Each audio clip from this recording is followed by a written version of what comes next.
kongsikan rahsia dan cerita pengalaman bersama dengan tetamu kita ni, Je. Ya, tetamu kita yang memang cantik orangnya, takkan tak cantik pula kan. Kita ada Presiden All In Skincare, iaitu Puan Nur Azlin Datuk Haji Kamaruzaman. Ya, selamat pagi. Ya, terima kasih. Dan juga kita ada Puan Latifah Muhammad Ghazali, pengguna All In. Assalamualaikum. Ya, ini hari ketiga ceria dengan wajah-wajah yang cukup kali ketiga cantik bersama All In. Okey. Jadi mungkin sebagai permulaannya nak panggil Puan Olin. Tak apalah kan, Olin kan, Presiden Olin kan. Berapa lama sebenarnya Puan Azlin dah menceburkan diri dalam industri kecantikan ni sebenarnya? Dah 13 tahun dah. Saya dah mula berjinak dalam dunia kecantikan, dalam bidang perniagaan ni. Alhamdulillah, macam you cakap tadi, pekerjaan terlampau banyak di Malaysia ni, cuma orang tak nampak saja. Jadi kalau rasa-rasa berniaga ni boleh mendatangkan hasil yang lumayan pada diri kita, apa salahnya jadi pengedar barangan kosmetik Olin kan? Saya menyahut cerita Zam tadi tu yang sebenarnya. Ya, dan sebenarnya ramai antara pengedar-pengedar kosmetik sudah dapat mempertingkatkan kehidupan mereka.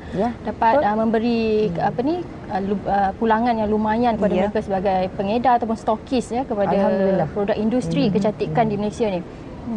Dan kalau kata dalam bidang industri ni dah hampir berapa tahun? 13 tahun. Dan apa rahsia? Kalau boleh kongsi tak? Kalau dah kongsi tu dah tak namanya rahsia. Bukan senang nak kekal. Kalau boleh bertahan sehingga kini ni kalau kita lihat industri kecantikan ni memang begitu ramai, begitu bersaing hebat lagi sekali. Saya kalau Zam tanya rahsia tadi tu, saya cuma mengekalkan kualiti produk Olin daripada hari mula dia dipasarkan dan hingga sekarang. Dan yang kedua, testimoni untuk produk Olin ni adalah diri saya sendiri. Daripada muka saya berjerawat batu, berparut, dan sekarang alhamdulillah seperti yang kita lihat di VT tu, yang itu berjerawat batu. So itulah rahsia produk Olin, di mana saya menggunakan sendiri jenama Olin, memulihkan kulit saya sendiri. Dan saya rasa tidak ramai yang berani menonjolkan muka yang sebegini di dalam akhbar, di TV secara live begini kan. Itulah rahsia yang saya bukan gunakan, itulah dia kunci kejayaan produk Olin. Dan selain tu mungkin Puan Azlin juga boleh kongsi antara kelebihan juga fungsi utama produk Olin Skincare ni. Macam saya cakap minggu lepas, kelebihan produk-produk Olin ni, pertama kita mempunyai ML number kita sendiri yang halal dan yang sah dan asli. Kita juga ada sijil halal untuk produk Olin, kesemuanya yang asli dan asal Dan yang paling utama, produk Olin tidak menggunakan sebarang bahan kimia yang bernama hydroquinone.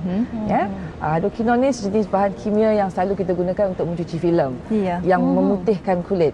So barang terlarang yang itu kita tidak pernah gunakan di dalam barangan Olin. Dan dia adalah 100% daripada buah seperti yang berwarna peach ni, dan yang putih ni berasaskan air. Itulah dia. Kalau kita lihat ni di depan kita ni, inilah barisan produk-produk keluaran Olin Dan kalau kita nak tanya dengan pengguna tetap Olin ni, testimoni daripada produk Olin sendiri, selain daripada presiden dia sendiri menjadikan diri dia sebagai orang kata guinea pig daripada produk hasil keluaran beliau sendiri, dan ini sebenarnya beri kesan sebenarnya kepada pengguna-pengguna lain, kerana kita dah tahu dah presiden dia menggunakan dan hasilnya dapat dilihat. Dan bagi Puan Latifah sendiri itu macam mana boleh kata terfikir nak menggunakan, terlintas kata nak menggunakan, mencuba produk Olin ni? Sebenarnya saya dengan Nur Azlin menghadapi masalah kulit yang hampir sama. Dan kami telah adalah sahabat since lebih pada 10 tahun. Jadi saya kenal Olin masa muka dia masih dalam keadaan berjerawat, dan kami sama-sama muka dua-dua ada jerawat. So bila beliau mula menggunakan produk, di waktu yang sama saya pun cari sumber-sumber yang lain. Tapi bila saya tengok ada improvement di wajah beliau, maka dia pun kata, why not you try. Sebagai sahabat, dia kata, I really want to make sure that you look beautiful, you nampak cantik. Jadi waktu yang sama saya juga adalah usahawan. Sebagai usahawan nak kena berjumpa dengan orang, kadang-kadang ada sedikit masalah, kurang keyakinan diri nak bertemu dengan orang luar. Jadi bila saya melihat Lin mula ada keyakinan diri kerana dah berketerampilan cantik, maka tentulah kita pun nak begitu juga. Jadi waktu yang sama saya cuba. Dan bila saya tengok ada improvement di wajah saya, maka saya memberi pula kepada anak lelaki saya. Sebab remaja biasanya memang selalu menghadapi masalah kulit yang sangat serius. So ini wajah asal, ini wajah saya sebelum ni. Memang the whole face, memang seluruh muka. Ini anak saya yang mana boleh nampak dia punya jerawat tu berketul-ketul keluar. Jadi dia sampai dia aktif. Jadi menyebabkan kadang-kadang dia rasa tak malu nak keluar. Jadi tapi bila saya kata cuba dan digunakan H2O punya range, jadi maknanya akhirnya dia nampak lebih keyakinan dengan penampilan wajah baru beliau lah. Ya, itulah dia. Berapa lama tu kesan tu paling dapat lihat? Muhammad Rafiq pakai saya rasa dalam 1 or 2 month macam tu dia dah mula susut, dah dapat clear betul-betul tu dalam 3 ke 4 bulan tu dah nampak bersih betul. Dan dia lebih sekarang ni rasanya macam tak larat nak layan pula, ramai pula admirer lah dah sekarang. Ramai pula peminat dah. Dia tahu je pasal